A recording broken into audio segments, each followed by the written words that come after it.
폭스바겐 아틀라스입니다. 국내 대형 SUV 시장이 점점 더 치열해지고 있다는 반증이라고 생각을 하는데요. 그도 그럴 것이 생각보다 이 세그먼트 시장의 성장세가 굉장히 무섭습니다. 전면부의 느낌은 약간 뭉툭한 느낌이 들지만 공기저항 계수가 0.33인 만큼 그렇게 공기저항을 많이 받지 않는다는 것도 이 차의 장점이 될 것 같고요. 잘 보시면 전체적으로 박시한 느낌이 들긴 합니다만은 뭐라고 그럴까요? 요소에 공기저항을 줄일 수 있는 부분들은 충분히 담아주고 있고요. 답답하거나 둔한 느낌은 생각보다 크게 들지 않습니다.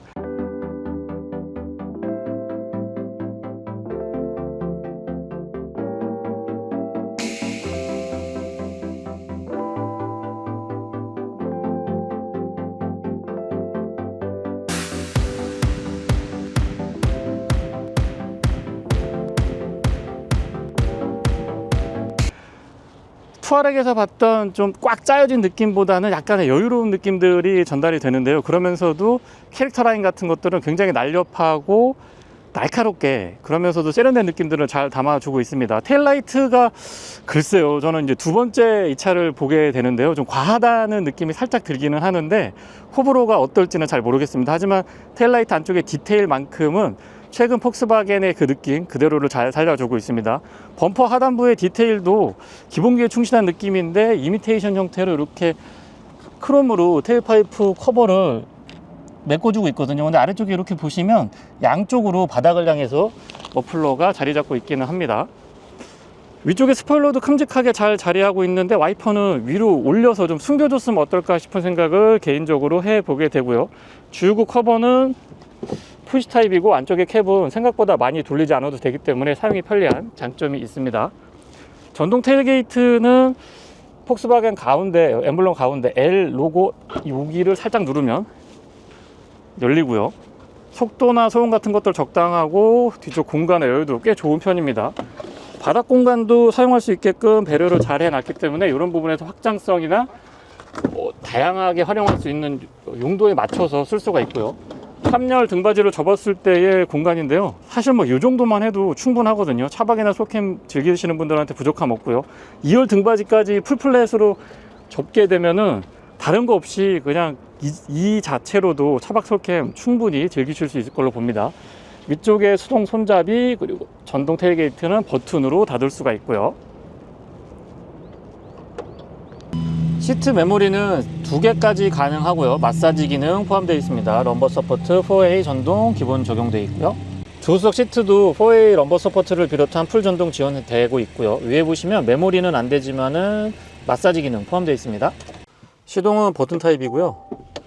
직렬 4기통 2리터 TSI 엔진은 초기 시동 시에 약간은 거친 느낌이 있습니다. 많이 마일드하다라고 말씀드릴 수는 없을 것 같아요.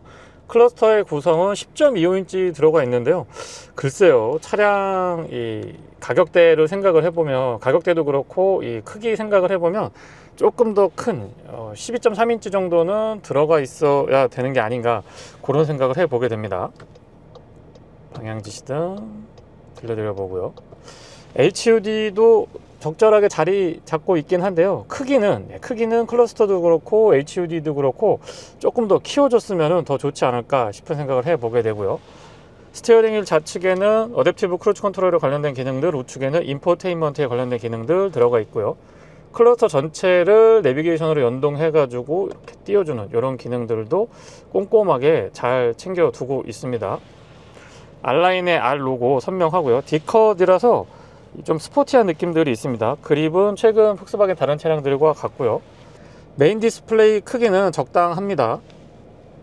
이 터치의 민감도 같은 것들도 빠릿빠릿하고요. 내비게이션도 조금 인터페이스가 개선의 필요성을 보이긴 합니다만은 기본적인 티팩 기능이나 내비게이션 본연의 기능은 그렇게까지 불편하지 않다라는 거 말씀을 드려보고요.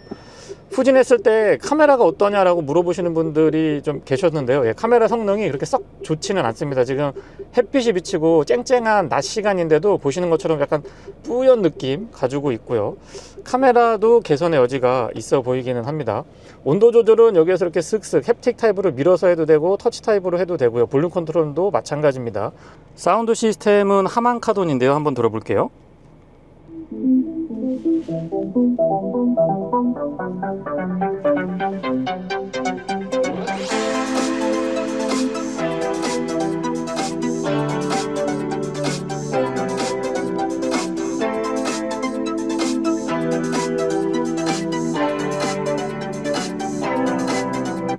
고음, 중음, 저음 밸런스 참 좋고요. 특히나 고음하고 중음 때의 단단하면서도 찰랑찰랑한 느낌이 인상적이었습니다.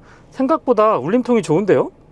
소소한 부분인데 앞좌석 이 에어벤트 블레이드 부분이 나뉘어져 있거든요. 위아래가 나뉘어져서 이렇게 움직일 수 있게 되어 있는데 굉장히 유용한 것 같습니다. 차량의 공간이 좀 넓다 보니까 이런 부분들도 정말 유용할 수가 있거든요. 바깥쪽 거울은 하우징에 비해서 적절한 거울 크기를 갖추고 있고, 특히 이제 광각 처리가 잘 되어 있기 때문에 시야가 답답하진 않았습니다. 뒷좌석입니다. 도 개폐각도 큼직하고요. 안쪽에 구석구석 공간의 여유도 좋습니다. 수납이 괜찮고요. 유리는 끝까지 깔끔하게 내려가고 일반 유리입니다. 이중적 포차함 유리 아니고요. 수동 선쉐이드 같은 것들도 아주 꼼꼼하게 잘 갖추고 있습니다. 바닥 공간이 평평하고 레그룸 공간 여유가 굉장히 좋죠. 거기고 레일이 있어서 그 다음에 레일이 있기 때문에 이 슬라이딩 기능하고 등받이 각도 조절까지 모두 다 지원을 해주고 있고요. ISO 픽스 기본 적용이 되어 있고, 암레스트는 내려보면 오픈타입 컵홀더 2개 있습니다. 헤드레스트가 생각보다 그렇게 불편하진 않았는데 쿠션감이 좋아서 그랬던 것 같아요. 앞좌석은 쿠션감 조금 더 좋았어도 나쁘지 않았을 것 같은데 말이죠. 에어벤트 갖추고 있고, 뒤쪽에 보시면 이 3존 컨트롤이 가능하거든요. 그래서 별도의 공조장치 조절도 할 수 있게 되어 있습니다. 그 아래쪽으로 USB-C 타입으로 충전 단자 2개 있고요.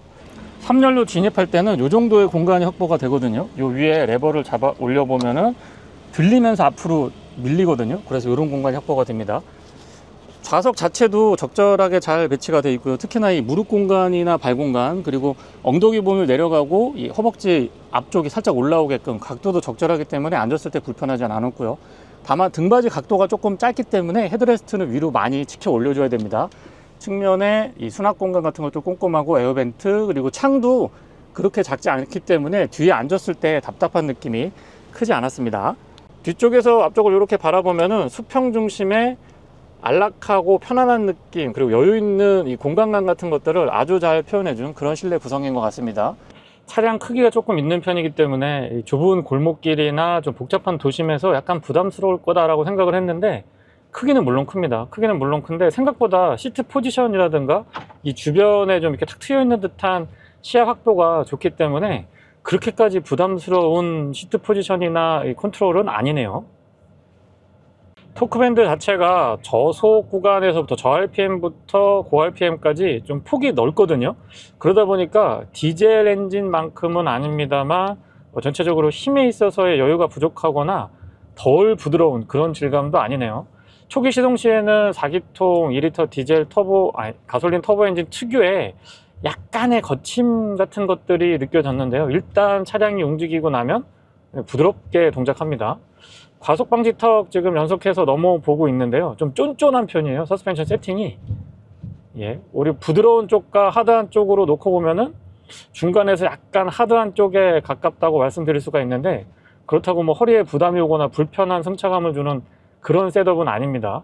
하지만 그 북미에서 많이 팔리는 차량이고 미국 시장을 겨냥했다고 해서 한없이 출렁출렁하고 멀미나는 그런 승차감과는 거리가 있죠.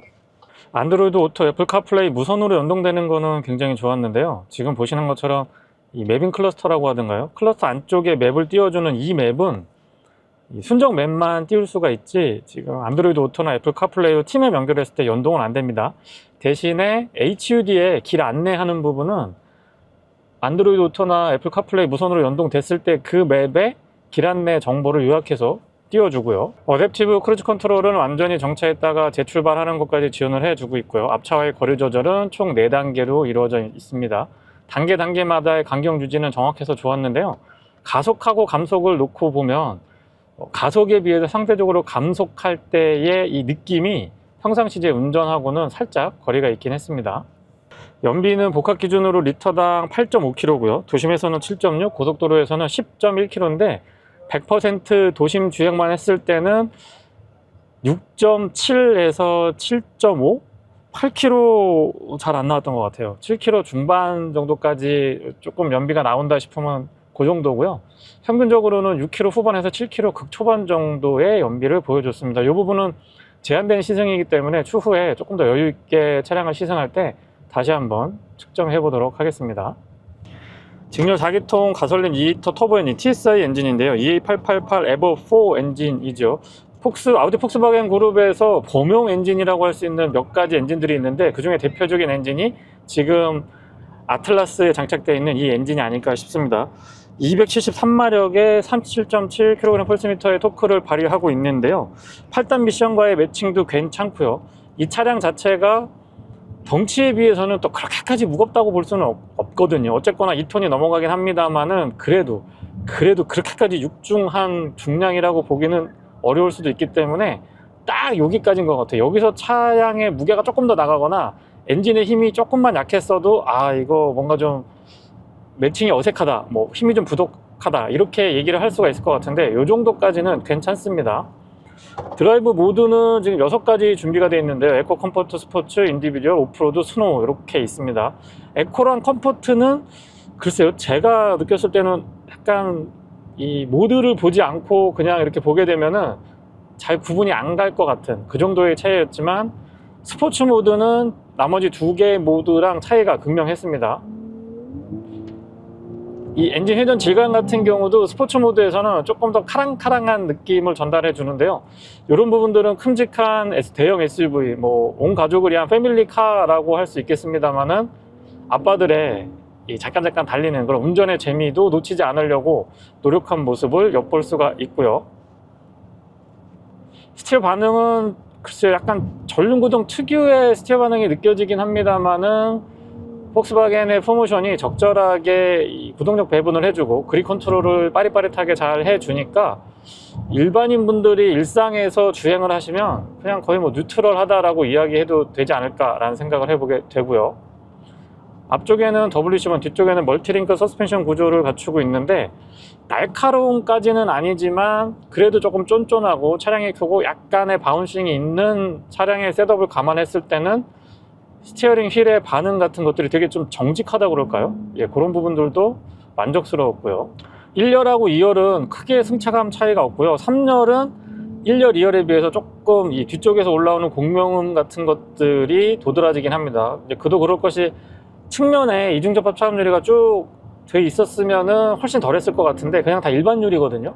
물론 1열하고 2열 같은 경우는 뭐 실링 같은 것들도 되게 좀 치밀하게 돼 있고 꽉 이렇게 잘 맞아 떨어지는 조립 품질도 나쁜 편이 아니거든요.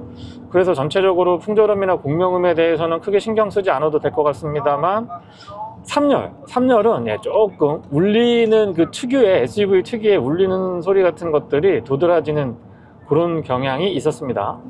21인치 휠 타이어 스펙 치고는 예, 휠 타이어 스펙이 좀 큰 편에 속하죠. 그런 차량 치고는 승차감도 괜찮았고요. 다만 노면이 조금 안 좋거나 갈라져 있거나 약간 파여 있거나 하는 부분을 이렇게 지나가 보면은 아, 이 차 휠 타이어 스펙이 조금 사이즈가 크긴 크구나라는 걸 느껴지긴 하더라고요.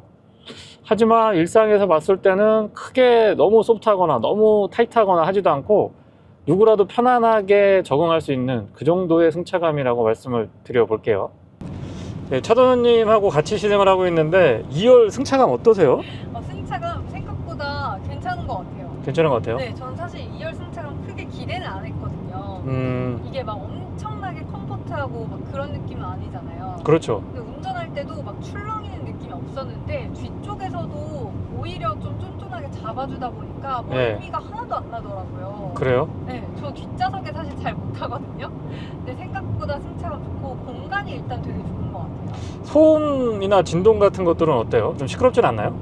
소음은 일단 2열까지는 크게 막 시끄러운 느낌 아니고 운전석이랑 거의 비슷한 수준인 것 같고 네. 잔진동은 조금 올라오는 것 같아요. 노면 소음은 살짝 올라오는 1열보다 2열이? 네. 아까 3열도 앉아보셨잖아요. 네. 3열은 2열하고 차이가 좀 나죠? 아, 네. 3열에서는 이게 2열에서 느끼지 못했던 풍절음이라든지 노면의 그 소음이 좀 더 들어오더라고요. 7인승하고 6인승 있는데 지금 캡틴 시트가 아닌데 네. 벤치 시트로 이렇게 연결되어 있는데 불편하진 않으세요? 근데 오히려 패밀리카로 네. 할 때 이걸 더 선호하시는 분들이 많더라고요. 아, 그래요? 네, 자녀가 이제 어릴 때 옆에서 케어를 해주잖아요. 아, 연결되어 있어서 이렇게. 네, 짐 같은 거를 바닥에 내려놔야 되니까 네. 오히려 가운데 시트에 짐을 올려놓는 게 더 좋다는 의견이 많더라고요. 자녀가 컸을 때는 독립적으로 뭐 1명, 2명 이렇게 앉게 해주면 훨씬 편한데 어린 자녀를 케어하려고 그러면 벤치 형태 이렇게 연결되어 있는 시트가 더 편하다? 네, 그렇다고 하더라고요. 등받이 각도나 슬라이딩 되는 거는 조절폭이 좀 커서 그것도 네. 편리하던가요? 뒤에 맞아요. 앉아보시면? 네. 일단은 시트가 가게 되면 20cm 이상 화면으로 봐도 예. 네, 엄청 차이가 나고 각도도 꽤 편하게 조절이 됩니다. 시트 자체도 그렇게 불편하진 않았죠? 네, 지금 이게 제일 뒤로 젖힌 상태고 아. 젖혔을 때 착자감도 괜찮아요. 이 아래쪽에 이 좌방석 길이도 꽤 긴 편이거든요. 제가 앉았을 때도 딱 편한 것 같아요. 헤드레스트가 좀 뭐 몰캉몰캉하거나 좀 단단하거나 어떤 편이에요? 헤드레스트는 막 물캉물캉하진 않거든요. 근데 불편함이 없어요. 그냥 그러니까- 타는 동안 불편하다는 느낌 못 느낀 것 같아요. 너무 딱딱하지도 않고 그렇다고 너무 푹신하지도 않아 적당하게 받쳐주는 정도? 네, 그런 것 같습니다. 그리고 썬루프가 엄청 와이드하잖아요. 그렇죠. 네, 이게 마음에 드는 것 같아요. 2열에 딱 앉아서 이렇게 살짝 등받이 각도 눕히면 위가 딱 하늘을 볼 수 있어서 맞아요. 그게 좋은 것 같아요. 그래서 캠핑 같은 거 다니시는 분들도 차박, 차크닉 이런 거 할 때 너무 좋을 것 같고 네. 선쉐이드 있잖아요. 네, 예, 예. 저는 이런 게 좋더라고요. 그 소소한 아이템이긴 한데 네. 그래도 있으면 정말 이거 좋죠. 없으면 따로 사서 붙이면 멋이 안 나거든요. 그렇죠. 이게 번거롭잖아요. 창문 열 때 또 떼야 되고. 떼야 되고. 근데 이제 확실히 아이들이 어리거나 할 때는 항상 이거를 좀 해놓으면 좋은 것 같더라고요. 아무래도 차량 가격인지라 저무동은 아니긴 하죠. 그렇죠. 그래도 없는 것보다는 네. 있는 편이 확실히 좋은 것 같긴 해요. 여기 앰비언트 무드등도 들어와요. 그래요. 좀 전에 터널 통과할 때? 네, 무드등도 들어오고 사실 뒤에서 좀 투박한 느낌이 있긴 하거든요. 네. 뒷좌석도 마찬가지긴 하지만 투박한데 옵션 있을 건 다 있다. 그렇죠. 전체적으로 뭐 화려하고 고급스러운 건 아닌데 어쨌든 기본기는 좀 갖추고 있다. 네, 뒤에서 이렇게 따로 온도 조절되고 풍량도 조절할 수 있고 C 케이블 단자 들어가고 그리고 옆쪽에 아무래도 이게 또 미국에서 생산이 되는 차잖아요. 네. 그래서 그런지 뒷좌석에 이런 수납이 되게 좋은 것 같아요. 원래 좀 미국 차들이 장거리 많이 간다면서요. 그렇죠. 네, 그래서 그런지 뒤쪽에 이 물 같은 거 수납하는 공간도 꽤 여유가 있습니다. 플랫폼은 아우디 폭스바겐 그룹의 MQB 모듈러 플랫폼을 사용을 하고 있는데 견고하면서도 그렇게까지 또 무게가 많이 나가는 건 아니죠. 그래서 이렇게 코너링 같은 데서 속도를 조금 높여봤을 때 차량의 어떤 반응 같은 것들 그리고 스티어링의 반응 같은 것들이 안정감이 높은 편입니다. 차량 크기도 그렇고 옵션을 놓고 보면은 국내에서 생산하고 있는 차량에 비해서 조금 아쉽다라고 이야기하시는 분들이 있는데요. 조금 달려보고 뭐 내구성이나 차량의 여러 가지 기본기, 특히나 중량이 조금 나가고 크기가 있는 대형 SUV임에도 불구하고 코너링에서 속도를 높여봤을 때의 그 버티는 느낌, 한계치 같은 것들이 꽤나 높은 편에 속합니다. 공인연비는 복합 기준으로 8.5km 정도인데요. 고속도로에서는 10.1이거든요. 근데 어떻게 달리더라도 11, 12 정도 유지하는 거는 어렵지 않았습니다. 그리고 에코모드 사용해서 제 평상시 운전 패턴으로 한 80에서 110 정도 탄력적으로 주행을 하면 12.8에서 13.3까지도 확인이 됐고요. 정말 간헐적이긴 했습니다만 14km 초반의 연비도 볼 수는 있었습니다. 시속 100km는 수동 8단으로 고정을 했을 때 1550, 1600 rpm 정도에서 구현이 되는데요. 8단 미션이라서 9단이나 10단이 아니라서 조금 아쉽다라고 생각을 했었는데 생각보다 높지 않은 RPM에서 기준 속도를 구현을 해주고 있다 보니까 장거리 주행에 조금 더 편안하게 진행을 할 수 있을 것 같고요. 소음이나 진동 그리고 연비 측면에서 조금은 더 유리하게 가져갈 수가 있겠네요. 브레이크의 반응은 초반부터 담력이 좀 타이트합니다. 브레이크를 밟을 때 페달링 자체도 조금 타이트한 느낌이 있지만 이 패드를 잡아주는 꾹꾹 눌러주는 이런 느낌 같은 것들도 유격이 국내 생산 차량에 비교를 해보면 조금 타이트한 느낌들을 가지고 있습니다. 고속주행에서의 안정감이 높은 편인데요. 차량이 크기도 크고 조금 껑충해가지고 이렇게 붕 떠있는 듯한 느낌이 들지 않을까라고 생각을 했는데 시속 100, 110, 120 정도 넘어가게 되면은 좀 가라앉으면서 착 달라붙는 듯한 느낌. 전체적으로 고속주행에서의 안정감도 수준이 높은 편이었습니다. 그리고 이 고속주행을 할 때 고속도로에서 보타 같은 것들도 많이 일어나지 않기 때문에 불안감이라든가 장시간 장거리 주행을 했을 때의 이 울렁울렁하면 되게 피곤하거든요. 그런 것들도 크게 신경 쓰이지는 않았고요. 차선을 조금 급하게 변경해 보더라도 움찔하면서 바로 자세를 잘 잡아줍니다. 이런 부분들이 눈에 보여지는 부분뿐만 아니고 보이지 않는 부분에서도 참 신경을 많이 썼다라는 느낌을 받게 되고요. 안정감이 좋죠. 통풍 시트는 3단으로 끝까지 올려봐도 생각보다 그렇게 소리가 크지는 않았는데요.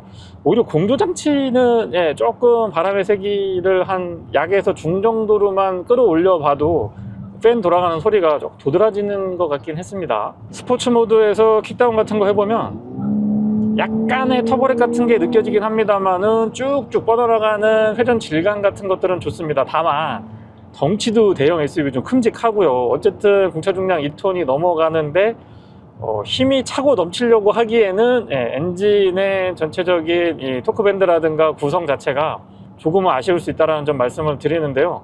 이거는 이제 조금 다이나믹한 운전을 즐기시는 분들한테 해당되는 얘기고, 일상에서는 뭐 크게 그렇게 힘이 부족하다거나 아쉽다거나 하는 느낌은 들지 않았습니다.